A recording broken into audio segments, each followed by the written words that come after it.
we're back. For those of you who've been hanging on, we're really sorry. The school has got building works and an alarm went off. For those of you who don't know what we're talking about, forget about that. Welcome to today's webinar. I'm Claire Clinton and I'm with Miriam. And, we're going to talk a little bit about Judaism and thinking about religious literacy, and also within that about some gender issues. So for those of you who've not been to a webinar before, you're very, very welcome. Below you on the screen is somewhere where you can type in questions, and we have an assistant to the side who will pass those to us. So if there's anything that we say that's not understood, or you'd like clarification, or you have a question on, just ask away. There's also a set of notes. Because we've lost a little bit of time now, we will not go through everything that we were going to. So do have a read of those. And again, even if it's after the time of us being live, you can always pass in your questions and those will be emailed out to us. And we'll do our very best to give you what we know or point you in a direction to help you think about something. So welcome. And as you know, the webinars are put on by Interfaith Explorers, which is a set programme of study to help students at the top end of Key Stage 2, really, to have interfaith discussions in the classroom. So if you haven't looked at that unit of work and all the resources that are on the website, they're free to you as a teacher, and we'd really encourage you to start making use of some of those. So we hope today's webinar will help you think a little bit more about this issue of religious literacy. We started to look at it last time in January, thinking about why it's so important for people to be able to talk about religion, listen, and not generalise. Okay, so Miriam, Hi. tell us a little bit about you. Where did you grow up, and what's been your experience of Judaism in growing up? Gosh, that's a humongous question. That's a big question. We'll bring it small. So I grew up in just north of London, a place called Boringwood, we sometimes call it. Where all the films. Yeah, James Bond and everything else. Studios, a film there. It's really not glamorous, I promise you. But it's a great community. It's a great Jewish community. It's a changing Jewish community, and it's been something interesting. So I still live there. So interesting to watch the community morph and explode in size. I grew up going to the United Synagogue, which is part of the Orthodox denomination. My mum was actually brought up Reform, so she brought a slightly different perspective to my upbringing. Yeah. My dad was brought up in the United Synagogue as well, so we kept quite a traditional Jewish life.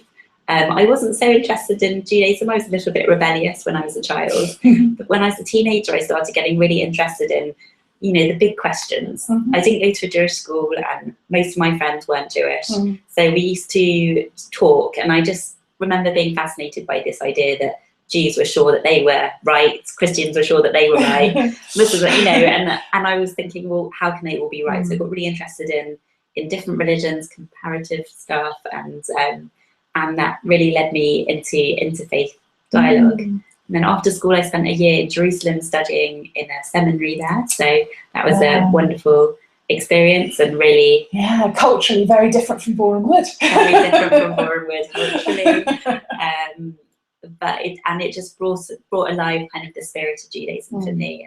And I just remember amazing experiences praying Shabbat services at the Western Wall with throngs of people, and just that religious kind of spirituality and fervour that Jerusalem holds for so many religious people of different religions. So that was really fascinating. I could go on and on, but should I stop there? No, so I'll give you the upshot from that Miriam then went on to study theology, and from that got more involved with interfaith work. And so you still work today with the University of Cambridge in their interfaith programme. That's right. That's right. So Miriam has a little son. Yes, he's 1.5. 1.5, and so since then she's gone part-time, so still doing that. But also you've set up a sort of charity that is trying to think about the role of women and particularly Jewish law and interpreting that for today and discussions around that. So that's also an interest for you. It is, yes. And I've put a link in the slides. So it's called Kehilat Nashira, which in Hebrew means the Let's Sing community. It's a nice title. Yeah. So we're a community of people who like singing. But the other thing that defines us is that we want to try and make as great a role as possible for women within Orthodox Judaism, within the synagogue setting. So we have monthly synagogue services. If you were to go to most Orthodox synagogues, you probably see women having an observer role. Sometimes they're sitting quite high up in the gallery. Or at the back, if it's segregated. Well, it will be segregated, but usually towards the back. Yes, it would be separated, there'd be a partition. And the role of the women would in most cases be to watch, and in most cases would be to set up the kiddush, which is the refreshments and food that we have at the end. So it's quite a kind of observer domestic role. And increasingly as I got older, that just didn't sit. That sat at odds with my experience of life outside of my religious world. And I wondered whether we could move Judaism more in a direction of having a bit more equality, a bit more more possibilities, more options for women. You know, I'm not saying that this is for all women, and there are lots of Jewish women who will say, actually, I'm quite happy sitting behind the curtain, you know, chatting and catching up, and that's fine. But for those who do want more participation, we wanted to ask the question, well, does Jewish law allow for that? And that brings us to the subject of halakha, of Jewish law, which is the system of laws which go back over 2,000 years and have increasingly been codified and discussed and debated by rabbis. And because it's such an old system that there's no concept of gender equality, there is of course a concept of women's rights, protecting women's rights, and Jewish law does that very effectively for the time in which it was written. But today, you know, it doesn't sit. It's very different. You know, there are laws about whether women can go out more than once a month, and you know, questions which don't belong in today's world. 21st century life. Most Jewish women are already doing that or more than that, whether they're coming from a very orthodox setting. And that's not by the way a rule that anyone would follow today, but I was giving you an extreme example of the kinds of well, that's really helpful because it just shows, doesn't it, how religion is constantly having to think and discuss and should question. Because something was done 1,000 years ago or 2,000 years ago, what are the principles in that decision? What are the principles in that law? And what of those are still relevant, and what needs to be interpreted in a different way? And for us as teachers, often, I suppose the biggest thing that we can feel when we come up against discussions in religion is, oh no, I'm going to get something wrong. And one of the things that we've said time and time again on Interfaith Explorers is just try and put yourself in that place of being a student, in following along with people, and don't put yourself in the place of being an expert. Because I think when you as a teacher try and take that role as an expert, it's very easy for somebody to say, well, we don't do it like that in our house, or I've never heard of that before and I'm from that religion. And suddenly that puts us on the back foot. Whereas as teachers, if we say, look, this is what I know so far, so I'm going to share that, what else could we find out? And to be on that journey, because there's a journey of discovery always, isn't there? Whether it is your religion or whether it's a new religion, you don't know everything. That is absolutely right. I think in some ways, for me, religious literacy is knowing how to ask questions in the right way. It's not about knowing all the answers. It's about having that confidence to ask questions. It's about, as you say, investigating, you know, finding different people. It's also about not assuming that you know a religion, because I think that, you know, there are as many versions of Judaism as there are Jews, just as there are as many versions of Christianity as there are Christians. So, absolutely. So we wanted to give you a little bit of, I suppose, you've heard a little bit about Miriam's background story, but about Judaism in the UK, and sort of the population and where it sits. So if you look in some of the slides, I've got some of them up just in front of me. It said that in the 2011 census that 0.5% of the population declared themselves as Jewish. Now, these things don't always tell us everything, but it gives us some data to work from. And so what's interesting is that the population has gone up slightly, so it had grown from 10 years before. It wasn't in decline. But really interesting is the movement of Jewish people within the UK, and how Miriam and I were talking earlier about how it was much more spread out and is becoming much more localised to particular areas. And an interesting fact that I didn't know was that nearly sort of 57% of all Jews are now based around London or in London. And I felt that was fascinating. And Miriam and I were talking about why that might be. And though we're not necessarily experts in that, we had a few ideas about why that might be. Miriam, we might not be totally right here, but just thinking about it. Yeah, I think I can't really put my finger on it, but I think that Jewish people increasingly want to be around Jewish resources. So whether that's kosher shops or Jewish schools, and we have an interesting conversation about how the number of Jewish children going to Jewish schools has exponentially risen. When I was a child, it was quite rare. It was, you were quite, if you went to a Jewish school, you were usually quite religious, not always. And now all of my friends want their children to go to Jewish schools. So that, you know, what's changed there. Yeah, I think it's about resourcing, it's about social life.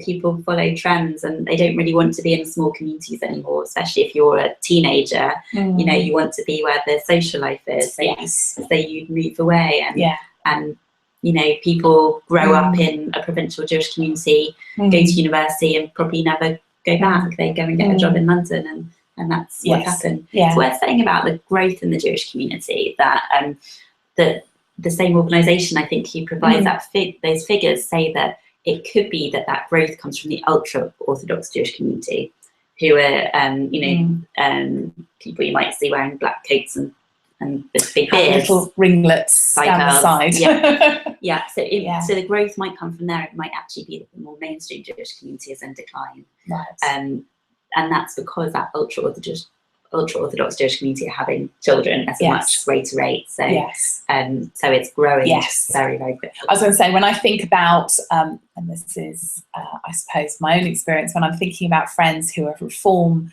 Jews, often having families with 2, maybe 3 children at a push, whereas when I think of some of the Hasidic families I know, 50, you know, sort of women are they own that role very much, that they are there to be the homemaker and to produce children and to bring the children up in the Jewish faith. And that's very much their role. Although, very interestingly, another fascinating trend in the Jewish world is that for men, it's increasingly seen as the only way of living to study Torah all day long. So not to have a profession, but to study. And that, of course, puts massive financial pressure on the community, because who's bringing in the money? And so the women are increasingly having to not only bring up their 10 children, but also go out to work to support the family while the husband studies all day. So we were talking about a verse or a chapter in the Bible, which is Proverbs 31.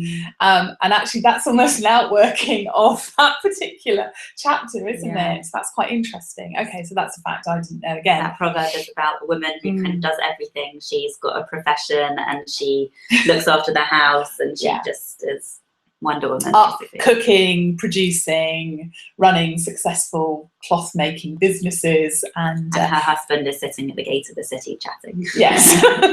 Okay. This doesn't necessarily fill me with great news for any Jewish women that may be watching us here, Miriam. And it's interesting, actually. Not, you know, I've got friends who specifically choose not to say that psalm at the traditional time on a Friday night, because they think that it gives two domestic roles to women, and actually, you know, women aren't the ones baking bread and sewing the sheets and everything. But you're absolutely right that it also talks about her as a business woman. Yeah. Okay. What's the other interesting fact, again, that I didn't realise until I'd looked at some of the materials, was just about the spread of the different denominations within the UK. So that we've sort of got about a quarter of the population sort of being sort of reform, about a quarter being sort of secular, maybe non-religious, cultural. There's lots of ways of defining that. About 14 to 16%, I think, were Orthodox. And within that, Hasidic, the ones that Miriam's already talked about, that you may see the men with the black hats and the ringlets and black coats and things. They come a lot to the shopping centre just near here, where you see them en masse. Yes, so you see them en masse. But also within that, we've sort of also got sort of Reform Jews. We've got liberal Jews. We've got these Orthodox Jews. So it's quite a mixed picture when you look at those sections from sort of the Jewish policy research that's being done.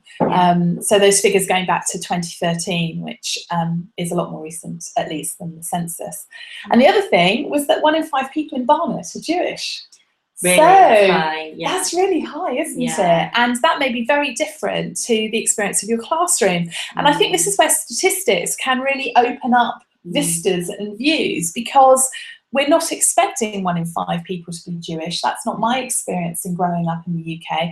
I grew up on the Isle of Wight, and that was not the case. Not the case there. And of course, when children grow up in a particular setting, they may think, so children growing up in Barnet may think a quarter of the UK or a fifth of the UK is Jewish. You know, 20% is quite normal. And can then have a shock if they move elsewhere. But also, it's great when we're in those communities where that isn't the case, that we can begin to say, look, it's the case here. How would that feel? What would you need to know about Jewish people if you were living in Barnet? And that often can be a doorway or a window into talking about religious literacy and why it's important that we understand about different people, even if they might not be our next door neighbours now. With our ever-moving population, they well could be, and being able to know sort of things that are important to people, but also to be able, as Miriam said earlier, ask the right questions and to be able to listen well to answers are such important life skills. And it's something that we can really build up in students and young people during their RE and sometimes their PSHE and citizenship time as well. Okay, so gender equality, obviously a very important thing. It is enshrined within our laws of our land. And in terms of, you've talked a little bit about the laws and looking to how we interpret those. When you have your services together within your charity, would most Orthodox Jews see that as okay because it's women together? And would they put different rules in there as they would put into maybe synagogue? Or is it's happening there so it will begin to cross over? What do you think? So our community is men and women. Right, great. It's a model called Partnership Minyan. It's a partnership between men and women. And it's there are 5 similar communities in London and many across the world.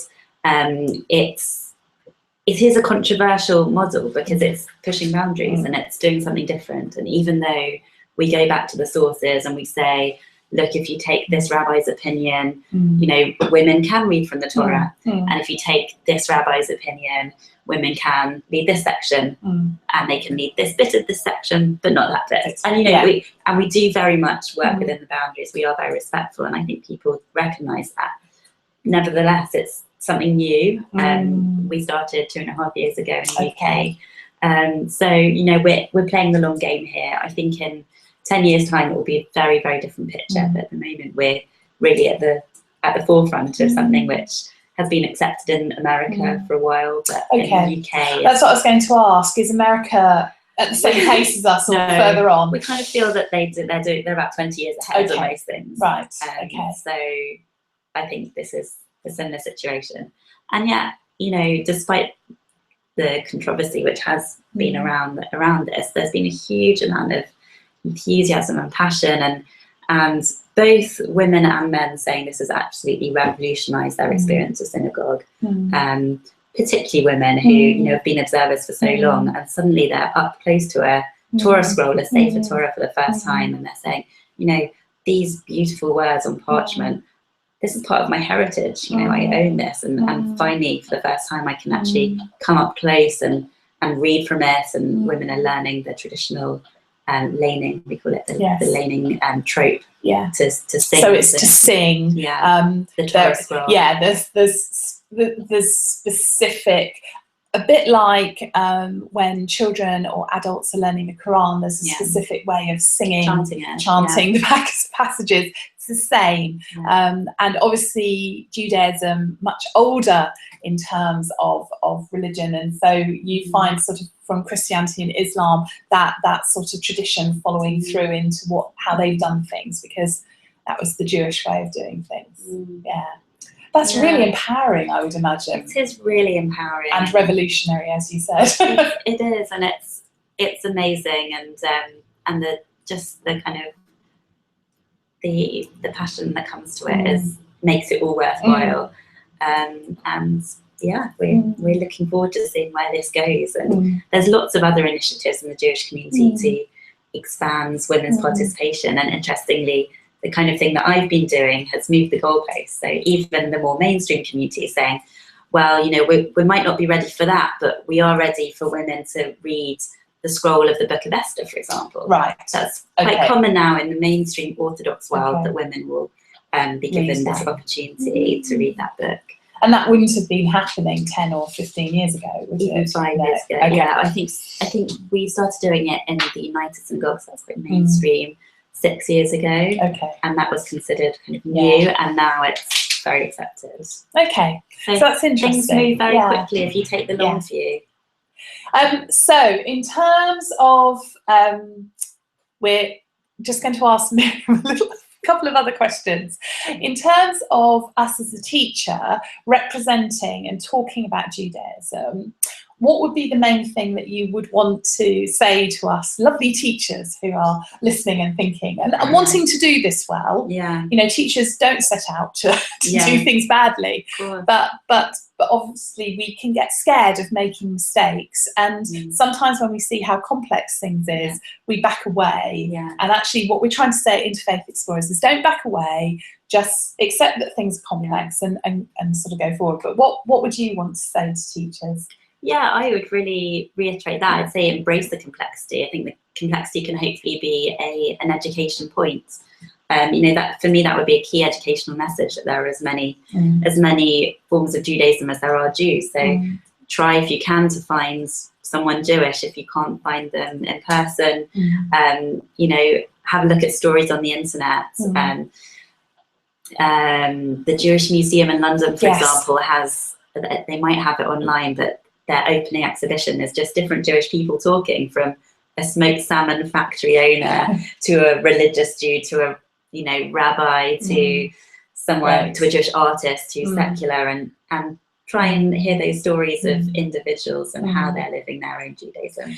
And also that it is alive and living, and it's part of our community in the UK. And, you know, sometimes pupils have said to me, particularly at secondary, that when I have introduced them either to a younger Jewish person in their 20s or 30s, or even a teenager, that isn't the picture that they've got of a Jew. They have a Jew, often the way that they have come across Jews is through Holocaust education.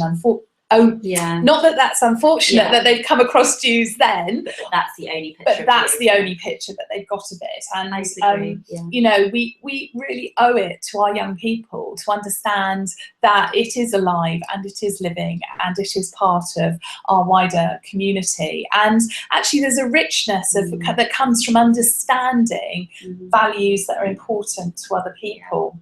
So I've got 2 quick questions I'm going to ask Miriam. and then we might have a chance just for one question maybe. So what's the thing that you like the most about your Jewish faith? I think it's that we're a big family, and the Jewish community around the world is small enough that you really can. It's extraordinary, and I think it's quite hard to understand unless you've witnessed it. Okay. But you really can go anywhere in the world, walk into a synagogue, and get an invitation for lunch. Okay. And that's extraordinary. Yes. You know, to really feel that you've got family, and you can just walk into somebody's house and you've got that instant connection, and that's amazing. It must feel a bit weird from the outside that you've got this kind of people who've never met each other. Yeah. But it's wonderful to be part of, and it's a community that really supports each other, really looks after each other, and I hope that we can look outwards as much as we look inwards. That's something that we definitely need to work on. But it's just an amazing thing to be part of. So I think that would be my favourite thing about it. And the hardest thing for you at the moment, because that might change what's hard at different times with different thinking and different ideas, but hardest bit at the moment? I think the hardest bit for me at the moment are these fault lines that, you know, really trying to kind of take Orthodox Judaism to a place which I believe is better for it, a place where it could be its best self. And that's controversial. Change is always controversial. And that comes with challenges. It comes with people undermining what you're doing. It comes with, you know, self-doubt. But I think you've just got to hold on to your beliefs and your ideals, and keep fighting for what you think is right. Okay, so we've got one question that's come in, which is, how do you deal with sort of bias around women, and particularly within religion, that it seems that some are more equal than others.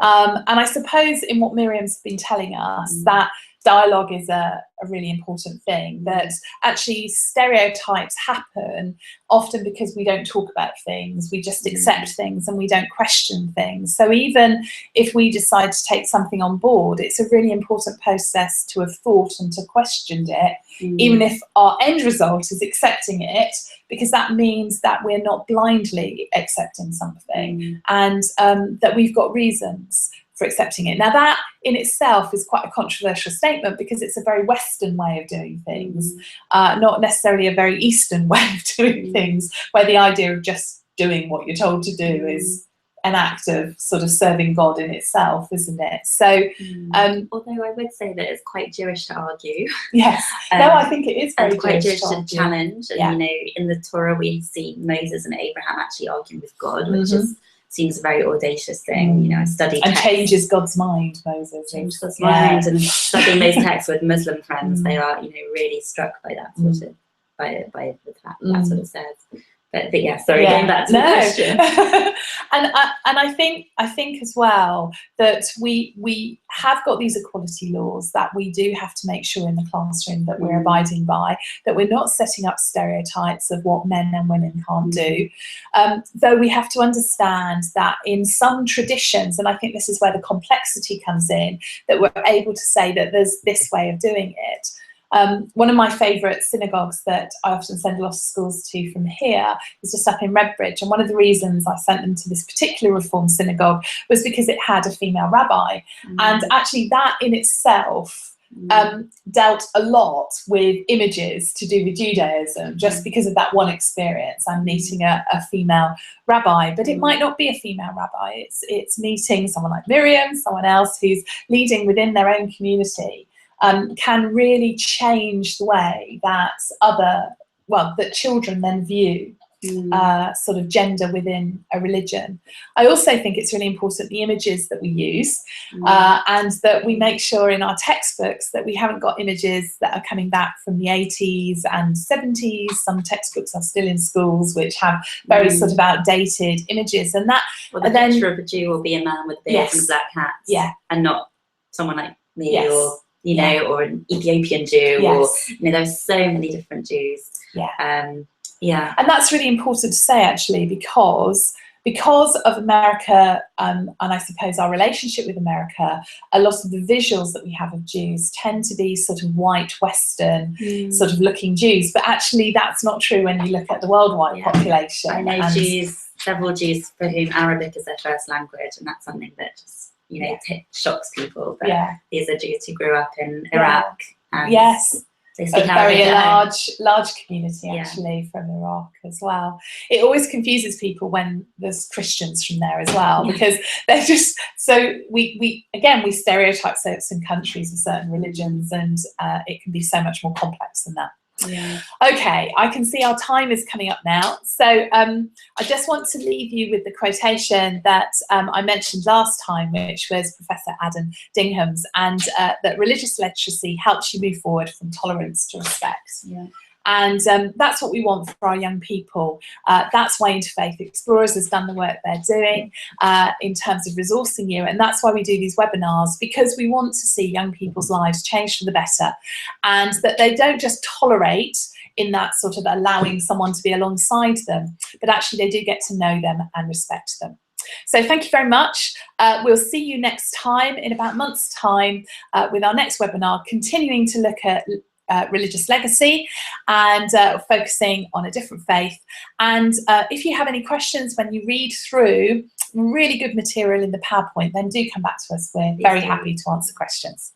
Thank you and bye.